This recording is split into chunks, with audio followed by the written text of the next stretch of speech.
Assalamualaikum warahmatullahi wabarakatuh. Kita dikasih kabar oleh Allah melalui ayatnya, wala tansa nasibakum minat dunia. Karena kita masih hidup di dunia, maka carilah dunia.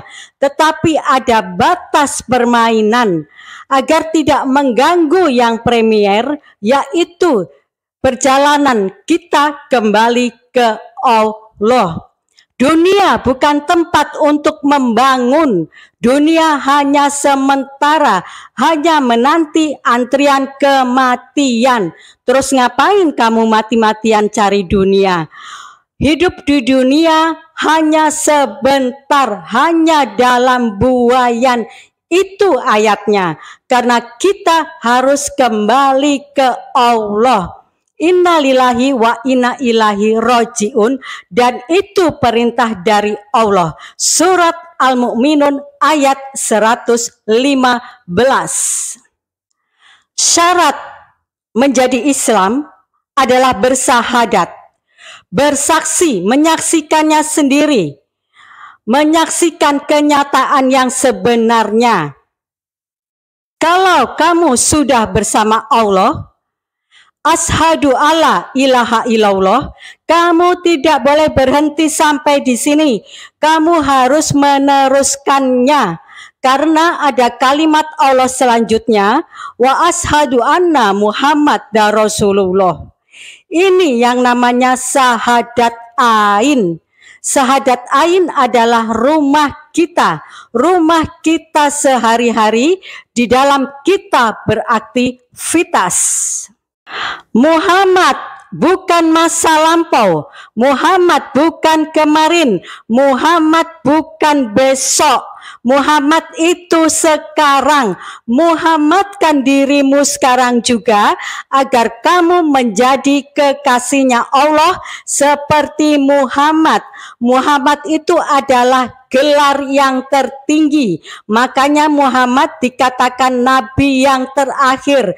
Nabi yang terakhir maksudnya di sini adalah gelar. Tidak ada gelar yang tinggi lagi selain kekasihnya Allah.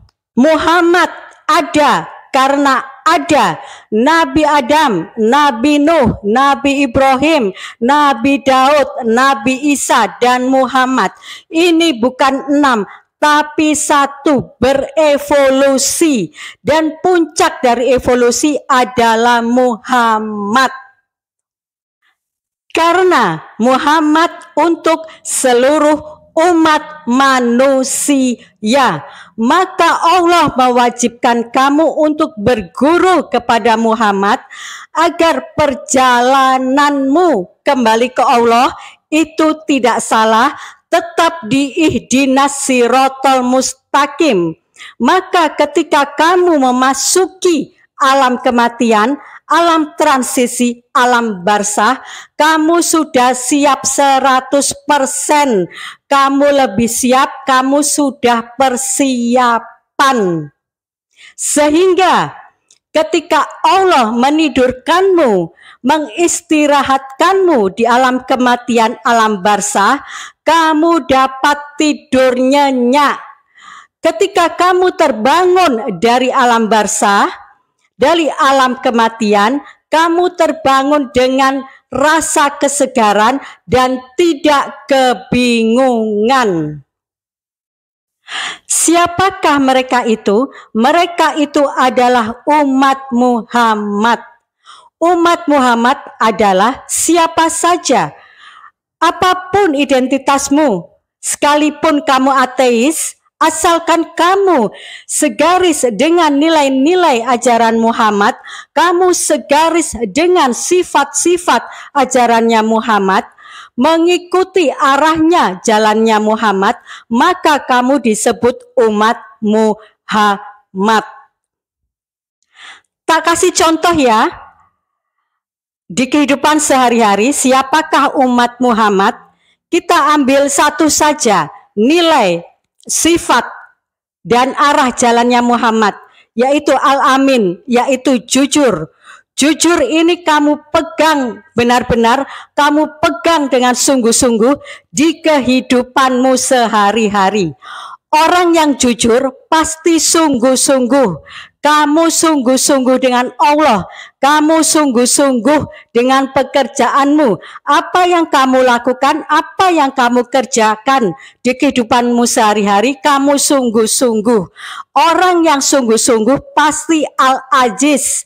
Al-ajiz adalah sifatnya Rasulullah yang tidak tegaan. Tidak tega, kamu tidak tega. Maaf, kamu tidak tega motong BLT, kamu tidak tega berbuat curang. Karena al-ajiz adalah satu tingkat kualitas hidup. Al-ajiz adalah sifat Rasulullah yang levelnya paling tinggi. Kamu jihad di dalam perilakumu sehari-hari. Kamu selalu bersama Allah. Kamu berbuat baik untuk dirimu sendiri dan berbuat baik untuk orang lain dan sekitarmu. Maka Allah akan terharu dan iba terhadap kamu. Maka turunlah rahmatnya Allah untuk kamu. Ada hadis Rasulullah yang mengatakan, kamu masuk ke dalam surgaku bukan karena amal ibadahmu. Kamu masuk ke surgaku karena aku merahmatimu. Di surat Al-Baqarah ayat 62, seluruh umat manusia mendapatkan pengayoman, keselamatan dan kesejahteraan dari Allah dan Rasulullah. Karena kamu sudah berbuat jujur, jiwamu pasti akan tenang. Hanya orang-orang yang jiwanya yang sudah tenang yang dipanggil Allah dan masuk dalam ke surganya Allah. Surat Al-Fajr ayat 27 sampai 30.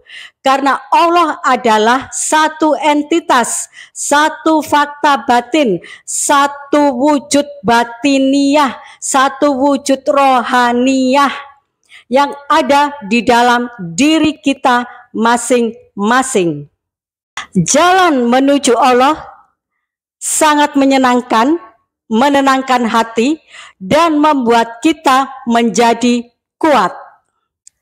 Karena tubuhmu, fisikmu mengalami kematian, menjadi tulang belulang, menjadi akik di kuburan, sedangkan roh membutuhkan tubuh untuk berjalan, untuk beraktivitas di kehidupan, di kelahiran selanjutnya setelah kita terbangun dari alam barzah, maka reinkarnasi menjadi kebutuhan selanjutnya. Roh kita menunggu tubuh yang baru untuk menerima hasilnya, untuk menerima buahnya. Logikanya seperti itu karena karma sudah terbentuk. Jiwa masuk ke dalam tubuh yang baru untuk menyesuaikan diri, belajar dengan tubuh yang baru untuk menyesuaikan agar terjadi penyesuaian dengan tubuh yang baru. Tetapi kamunya tetap hanya berevolusi. Karena fisik kita, tubuh kita masih tetap muncul. Tetapi hanya simbolis saja, berevolusi. Tak kasih contoh di kehidupan sehari-hari ya, berevolusi. Kamu lahir menjadi bayi, kemudian anak-anak, remaja, dewasa, kemudian menjadi tua. Kamunya tetap hanya berevolusi. Nyawa, jiwa, roh, sukma, tubuh itu satu, bukan lima. Hanya bentuk dan kepadatannya saja yang berbeda. Pengejawantahan dari roh itu namanya tubuh.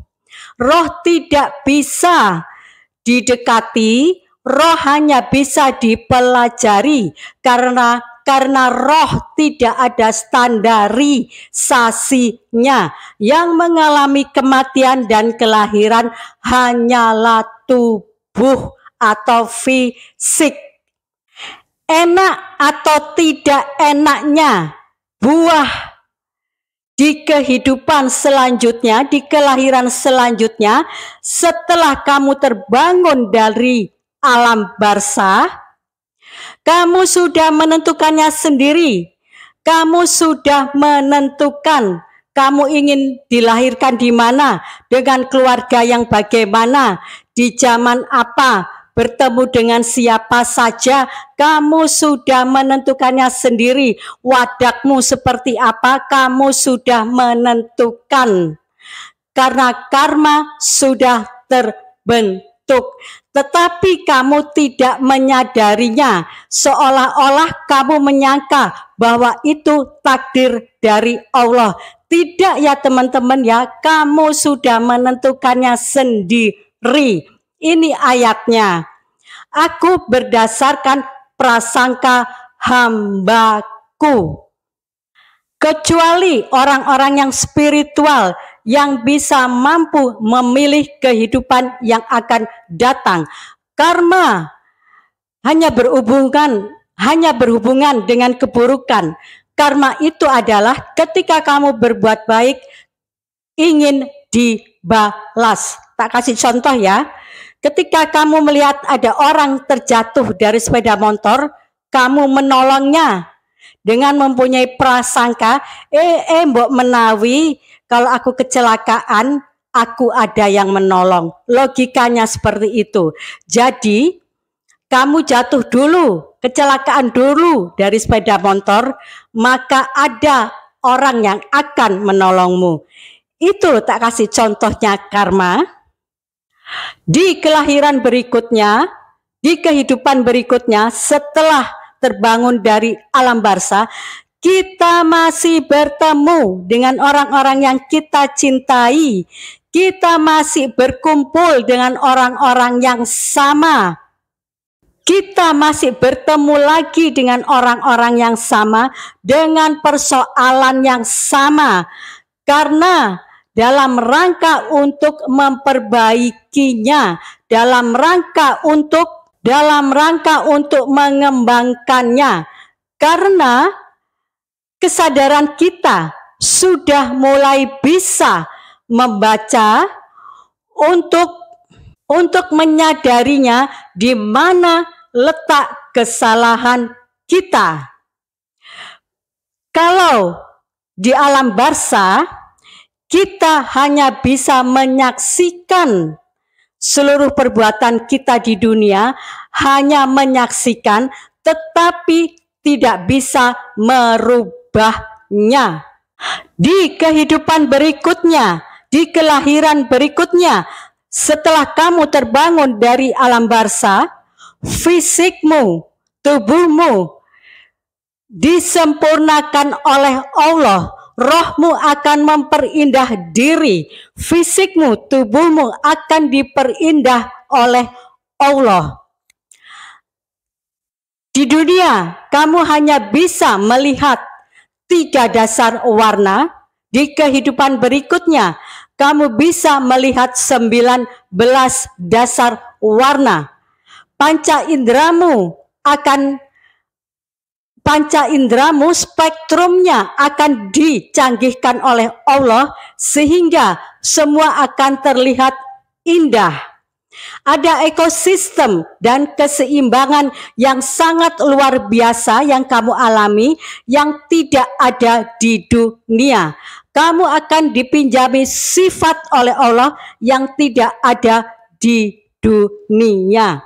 Semua ini tergantung dari refleksimu. What did you do? What did you do? Apa yang kamu lakukan selama kamu di bumi? Allah membuat kita ini tidak satu ya teman-teman ya. Allah membuat kita ini sangat banyak. perwujudan kita ini sangat banyak. Tapi yang benar-benar kita, yang benar-benar sejati, yang benar-benar abadi cuman satu. Karena memang Allah membuat alam paralel. Surat Yasin ayat 81. Sekarang ini aku lagi ngevlog ya, di planet A, di planet B, di alam C, di alam D.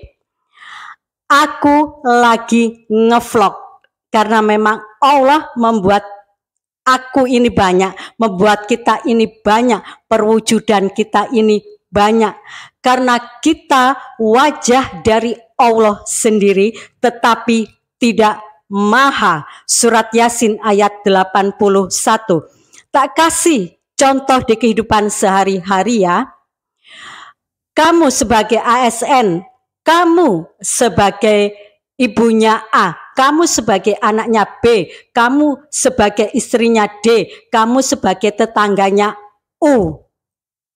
Di planet mana kamu ada, di planet B kamu ada, di planet C kamu ada. Ya sama ini, sekarang aku lagi ngevlog, di planet A aku lagi ngevlog, di planet B sekarang ini loh aku lagi ngevlog. Karena perwujudan kita adalah banyak.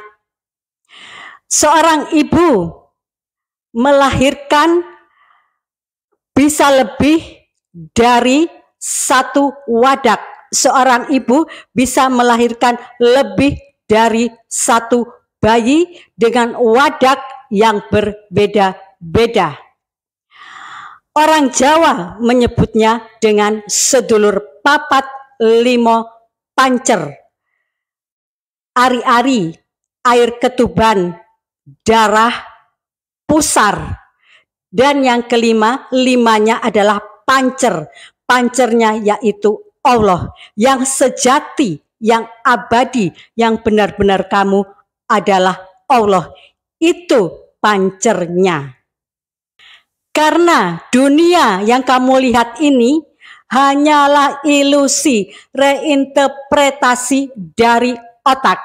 Di kehidupan selanjutnya, di kelahiran selanjutnya, malaikat yang akan mengiringimu adalah malaikat yudikatif, rokib atib, munkar nankir, malik dan ridwan.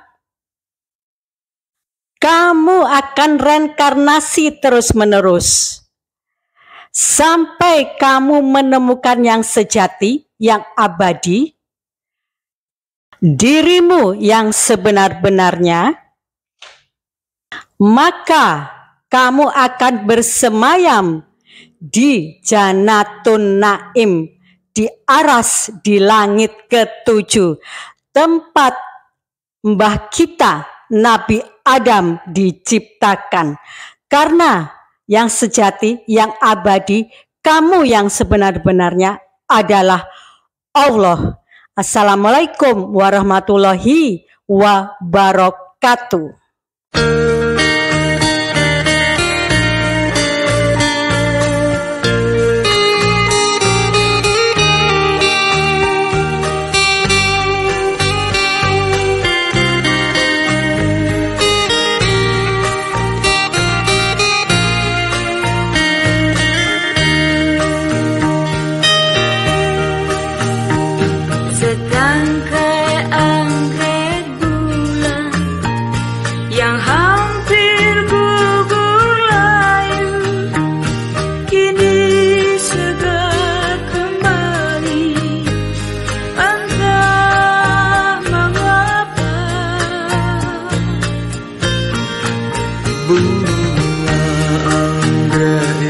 Sayang, kini tersenyum berdendang. Bila engkau berduka, matahari tak bersinar lagi. Hatiku untukmu hanyalah serahkan, ku dambakan.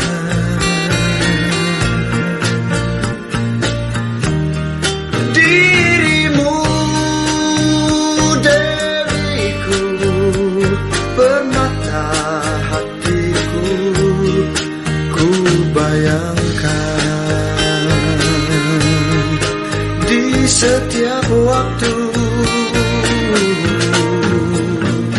bagai embun pagi hari, bunga-bunga segar lagi, berkembang harapan hati, hari bahagia menanti.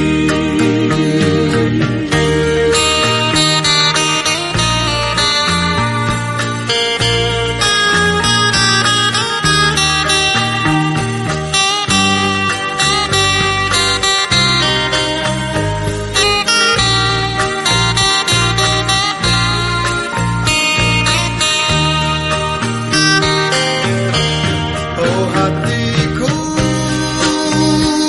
untukmu, hanyalah untukmu ku serahkan, ku dambakan dirimu, diriku, permata hatiku ku bayangkan di setiap waktu, bagai embun pagi hari, bunga-bunga segar lagi, berkembang harapan hati, hari bahagia.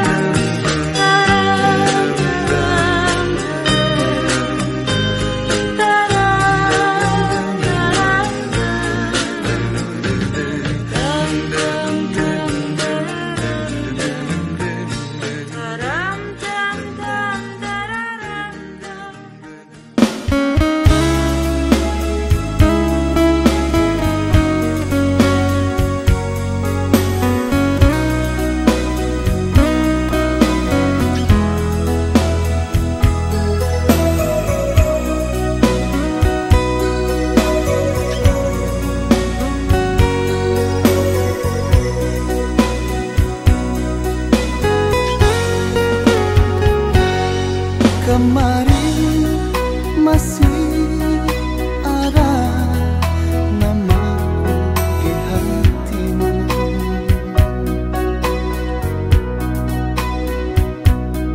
kini sirna terbakar gelapnya malam.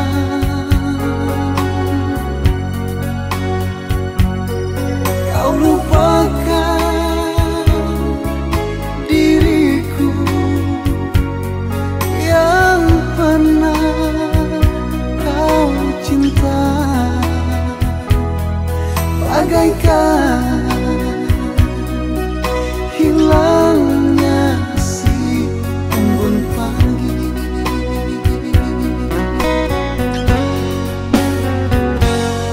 Ku sadar cinta tak selamanya bersatu,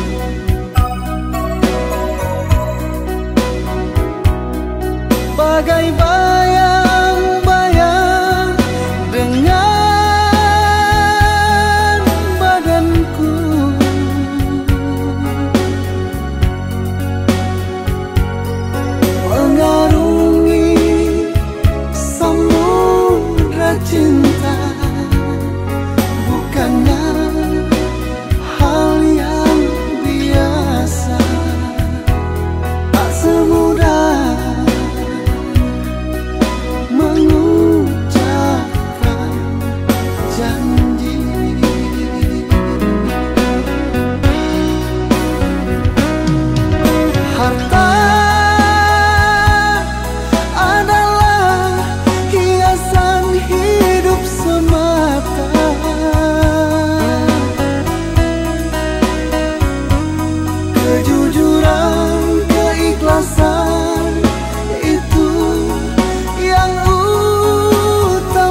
selamanya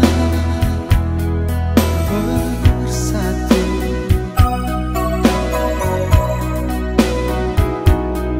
Bagai bayang-bayang dengan badanku,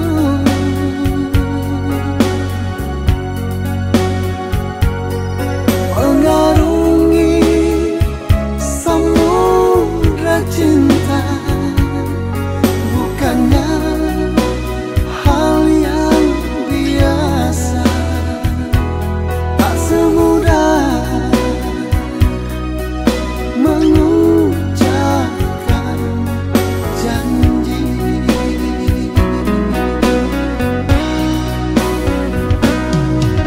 Harta adalah hiasan hidup semata.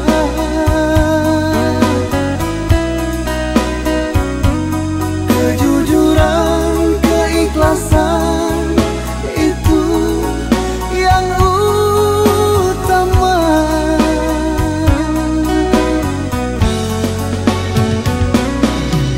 Jangan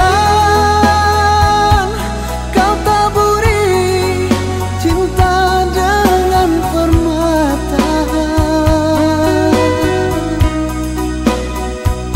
tetapi hujanilah semua dengan kasih sayang,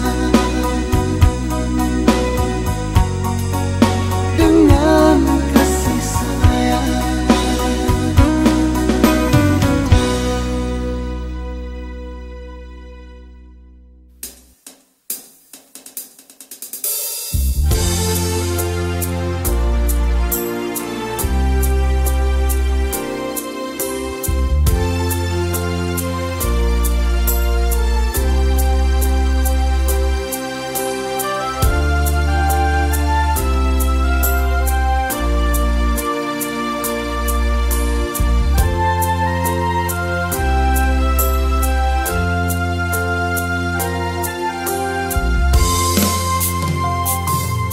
Ku ingin aku saja di hatimu, tak ingin aku menyendiri di sini.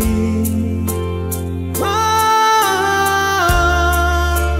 bagaimana diriku, aku pun ingin hadir di sana.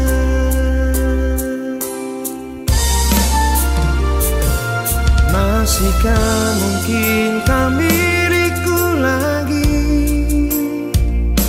seperti yang pernah terjalin berdua? Oh, beri di hatiku, biar ku bawa kepedihan ini.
Masihkah mungkin kau milikku lagi, seperti yang pernah terjalin berdua. Oh, beri di hatiku, biar ku bawa kepedihan ini.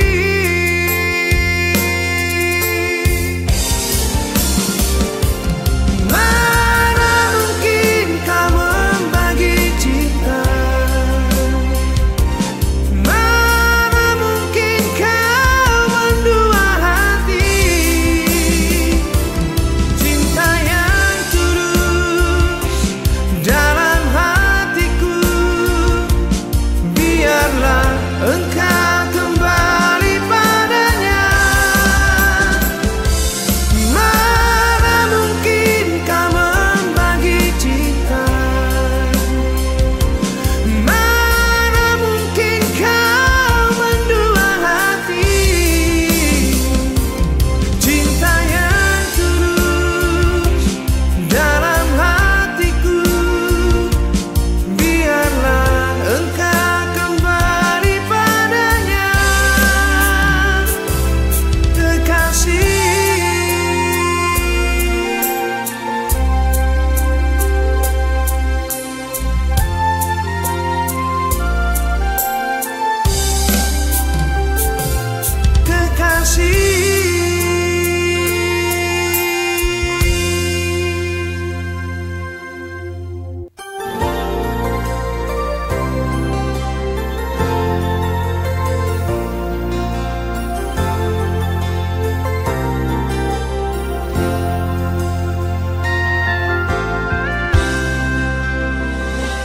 Di sini, di batas kota ini,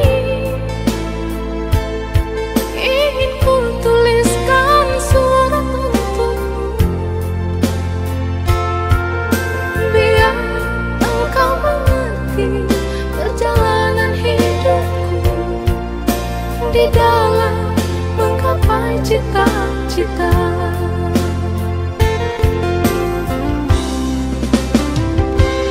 Rintangan yang datang silih berganti, padih-padih mencekam menyusupi. Aku mengharap selalu doa suci darimu, duhai kasih tambatan hatiku.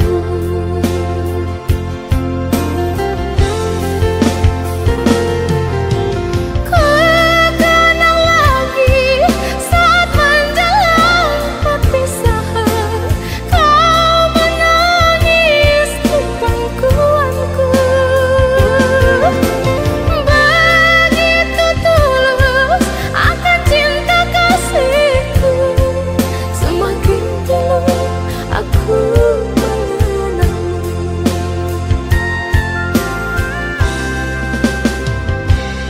Mungkinkah kau masih mengharapkanku? Kini tubuhku penuh dengan luka, gagal dan gagal lagi apa yang aku cari. Tangis pedih tersimpan dalam hati.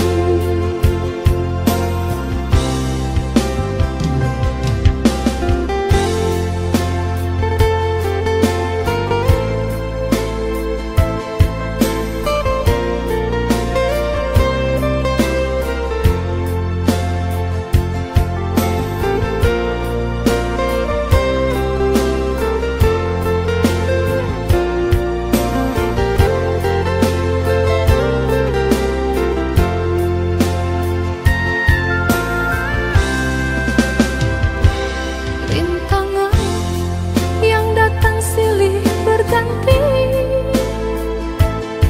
padih-padih mencekam menyusupi.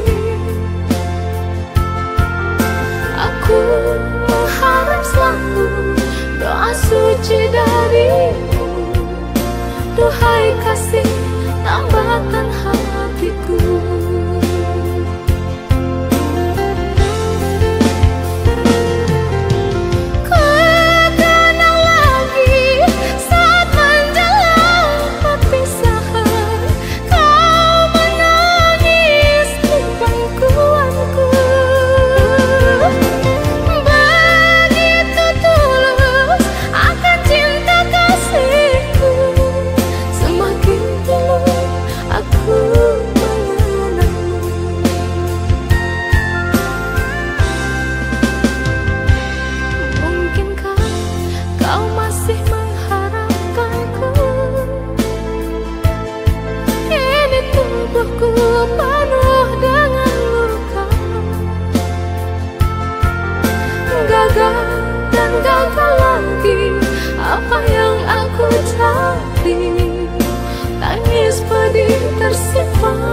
Harusnya aku yang di sana dampingimu dan bukan dia.